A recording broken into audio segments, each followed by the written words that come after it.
அனைவருக்கும் வணக்கம். நான் டாக்டர் நித்யானந்தா. இன்று தெல்லிப்பளை ஆதார வைத்தியசாலையில் 30 மில்லியன் ரூபாய் செலவிலான பலியேட்டிவ் கேர் கட்டடத்துக்கான ஆரம்ப அடிக்கல் நாட்டு நிகழ்வு ஆளுநர் தலைமையில் மிக எளிமையாக நடைபெற்றது. இது முழுமையாக புலம்பெயர் உறவுகளின் அன்பளிப்பு மூலம் நிகழும் நிகழ்வாகும். பாருங்கள் செல்லலாம். பெரியவர்களே, இந்த வைத்தியசாலையின் உத்தியோகத்தர்களே, அனைவருக்கும் அன்பான வணக்கம். இன்று நாங்கள் ஒரு வித்தியாசமான சூழ்நிலையில் நிற்கிறோம். என்னென்றால் கூடுதலாக அந்த சுயநலம் மனித காலம், இந்த காலம் கூடுதலாக சுயநலம், மற்றவர்களுக்கு உதவி செய்கிறது குறைவு, மற்றவர்களுக்கு இறங்குறது குறைவு, அப்படியான ஒரு நிலைமை தான் வந்து கூட இருக்கிறது. அதிலும் சில பல பருவட்ட சமூக பிரச்சனைகள் நிறைய இருக்கின்றன. அந்த வகையிலும் இந்த இவ்வாறான ஆக்கள் கரைவேருடைய அந்த வழி புலம்பெயர்ந்து சென்றாலும் இங்கே செய்ய வேணும் என்று சொல்லி பல பல தவிக்கிறங்கள் இப்போ தொடர்ந்து வந்து கொண்டிருக்கின்றன. அந்த வகையில் இந்த பாலம் அமைப்பும் ஊடாக செய்கின்ற இந்த உதவி வந்து உண்மையிலே பெரிய உதவி. அது இந்த வைத்தியசாலைக்கு கிடைக்கின்ற உதவி. இதில் கேன்சர் ஹாஸ்பிட்டல் வந்து எங்களுக்கு 2 தான் இருக்குது இலங்கையிலே. அதில் இது மிக முக்கியமானது ஒன்று. ஆனால் இதுக்கு இன்னும் பல தேவைகள் இருக்கின்றன. இன்னும் கேன்சர் ஹாஸ்பிட்டல் வடிவாக செய்வதற்கு அந்த வகையில் இதுக்கு உதவி செய்த இந்த பாலம் அமைப்பினரும் நாங்கள் மனமார்ந்த நன்றிகளையும் பாராட்டுகளையும் தெரிவித்துக் கொள்கிறோம். இவ்வாறான சேவைகள் உருவாதன் மூலம்தான் எங்களுடைய பல பிரச்சனைகள் எல்லாத்தையும் அரசாங்கத்தால் செய்ய முடியாது. என்றாலும் எங்களுக்கு இப்பொழுது ஒரு வித்தியாசமான ஒரு அரசாங்கம் வந்திருக்கிறது. நாங்கள் இந்த பாகுபாடு இல்லாமல் வடக்கையும் அபிவிருத்தி செய்யணும் என்று அரசாங்கம் முழு விருப்பத்துடன் இருக்கின்ற காலத்திலே நாங்கள் செய்யக்கூடியவற்றை செய்ய வேண்டும். இந்த காலத்தை நாங்கள் மிஸ் பண்ணினோம்னா நாங்கள் ஒரு காலமும் அபிவிருத்தி செய்ய முடியாது. இந்த ஒரு அப்போ எங்களுக்கு நல்ல காலம் இருக்கின்றது. அந்த வகையிலே நாங்கள் எல்லோரும் இணைந்தோம்னா நாங்கள் கூடுதலான அபிவிருத்திகளை செய்ய முடியும். நாங்கள் பேசிக்கொண்டிருப்பதிலே வல்லவர்கள், ஆனால் செயலில் காட்டுவதில் நாங்கள் இறங்குறதில்லை. எங்களுக்கு அதான் கூடுதலானவர்கள் பேசிய கொண்டே இருப்பார்கள். பேசி வாழ்நாளில் கலைக்கிறது முக்கியம் ஒழிய இந்த மாதிரி சேவை செய்ய ஒன்று என்று விரும்புகிறீர்கள், இல்லை இந்த மாதிரியான ஒரு திட்டங்களை செயற்படுத்த ஒன்று என்று நாங்கள் வாங்கின எங்களுக்கு தெரியாது. நாங்கள் அதான் எங்கிட்ட பலவீனம். அதுதான் கூடுதலாக நாங்கள் வருகின்ற சந்தர்ப்பங்களை தவற விடுறதுமே தவிர அதை இந்த மாதிரி முறையில் பயன்படுத்தலாம் என்று யோசிப்பது குறைவு. அந்த வகையிலே நாங்கள் இந்த அரசாங்கத்தினுடைய அந்த காலத்திலே கூடுதலான அபிவிருத்திகளை செய்யலாம், செய்ய வேணும், செய்ய முடியும் என்ற நம்பிக்கை இருக்கிறது. அந்த வகையிலே இவ்வாறான உதவிகள் எங்களுக்கு மிகப்பெரிய பலம்.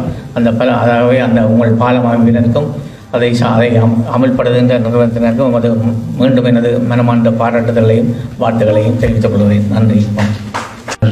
திருவேதநாயகம் அவர்களுக்கும் மற்ற மருத்துவர்களுக்கும் அலுவலர்களுக்கும் வென்னி ஹோப் அங்கத்தவர்களுக்கும் நன்றியை கூறிக்கொண்டு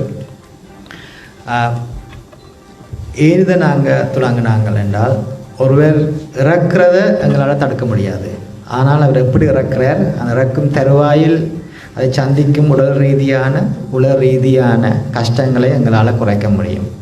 அது மட்டுமில்லை, நமது மக்களிடையே பாலியேட்டிவ் கேர் என்றால், அதாவது ஆதரவு சிகிச்சை பெஸ்ட் சப்போர்ட்டிவ் கேர் என்றால் எங்களோட மக்களுக்குள்ளேயே ஒரு தவறான அபிப்பிராயம் உண்டு.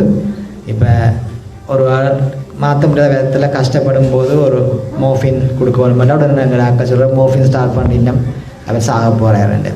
இந்த தவறான அபிப்பிராயத்தை மாற்றவும், இந்த பெஸ்ட் சப்போர்ட்டிவ் கேரோ பாலியேட்டிவ் கேரை மேம்படுத்தவும், இலங்கையிலையும் ரூரல் இந்தியாவில் மேம்படுத்தவும் தான் இந்த பாலம், த பிரிட்ஜ் டு ஹியூமனிட்டி அல்லது பாலம் மனிதநேயத்தின் இணைப்பு என்ற இயக்கத்தை நாங்கள் போன வருஷம்தான் நானும் சில நண்பர்களுமா கேன்பராவில் தொடங்கினாங்க.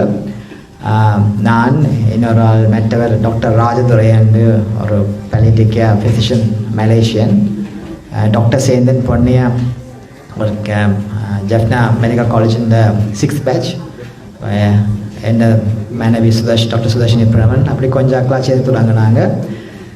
இதன் ஒரு முக்கிய அம்சமாக நாங்கள் இலங்கையில் palliative care awareness and infrastructure, அதாவது மக்களிடையே உள்ள தவறான எண்ணத்தை போக்குவதற்கும் அதே நேரம் பாலியேட்டிவ் கேரோட இன்ஃப்ராஸ்ட்ரக்சரையும் மேம்படுத்துவது தான் எங்களோட முக்கிய அம்சம். இதன் ஒரு முக்கிய அம்சமாகத்தான் இந்த பாலியேட்டிவ் கேர் வார்டை இங்கே நிதி உதவி செய்வதற்கு நிர்மாணித்தோம். இதற்கு 2 பேருக்கு நான் மிகவும் நன்றி சொல்ல வேணும். ஒன்று டாக்டர் கிருஷாந்த் ராஜசூரியர், தெல்லிப்பளை புற்றுநோய் வைத்தியர், மற்றவர் டாக்டர் நிஷாகன். டாக்டர் கிருஷாந்தி ராஜசூரியரோட பேசும்போது அவர் ஒரு பாலியேட்டிவ் கேர் வார்டு இங்கே இல்லைன்னு சொன்னால் போல் டாக்டர் நிஷானோடையும் காய்ச்சி தான் இதை நாங்கள் தொடங்கினாங்க. இதற்கு உதவி செய்த எல்லோருக்கும் நன்றி. இதை பாலம் நிதியுதவி செய்தாலும் இதை முன்னுக்கு நின்று முன்னெடுத்து செல்வதற்கு முன்வந்த உதவி செய்த வென்னி ஹோப்புக்கு நான் மிக உளமாற கடமைப்பட்டிருக்கிறேன். இது இந்த பெல்லிக்கா வார்டு வென்னி ஹோப்புன்னையும் பாலம் தி பிரிட்ஜ் டு ஹியூமனிட்டின்னையும் ஒரு ஜாயிண்ட் வெஞ்சராக அதை இணைப்பு திட்டமாக முன்னெடுத்து செல்கிறோம். இதை ஓட மட்டும் கட்டிவிடாமல் உடல் ரீதியான அதாவது சைக்காலஜிக்கல் சப்போர்ட் ஃபிசிக்கல் ட்ரைனிங் செய்வதற்கு உதவி தேவையென்ற மிகவும் உதவுவதற்கு நன்றி. அதே நேரம் எனக்கு இங்கே மிக நெடுங்காலமாக கேன் மற்றது IMH எல்லாரும் பெல்லிக்கால இன்வால்வ் பண்ணியிருக்கிறோம். இது ஒரு டூப்ளிகேஷனாக பார்க்காமல் எல்லாருமா சேர்ந்து எத்தனை பேர் செய்யணும். அதில் இதுவும் இன்னொரு துளி தான், பல துளி ஒரு வெள்ளம் என்ற மாதிரி எல்லாருமா சேர்ந்து செய்யலாம். அப்போ இதை please don't think it as a duplication. ஒரு ஆள் செய்கிறத இன்னொரு திருப்பி செய்கிறோம்னு யோசிக்காதீங்க. எல்லாருமா சேர்ந்து இந்த பெல்டிக்கார் is a big unmet need in our community. இதை கொண்டு செல்வது தான் எங்கள் நோக்கம். நன்றி. அவர்கள உதவியுடன் இந்த 3 மாடியும் கட்டி முடிக்க வேண்டும் என்று நான் வேண்டிக் கொண்டு அவர்கள் நிச்சயமாக எங்கள் டோனர் அவர்கள் டாக்டர் பிரணவன் அவர்கள முயற்சியோடு இது நிறைவு வரும் என்று நினைத்துக்கொண்டு உங்களுக்கு பங்கு பெற்ற எல்லோருக்கும் நன்றியை தெரிவித்துக் கொண்டு விட வருகிறேன். நன்றி.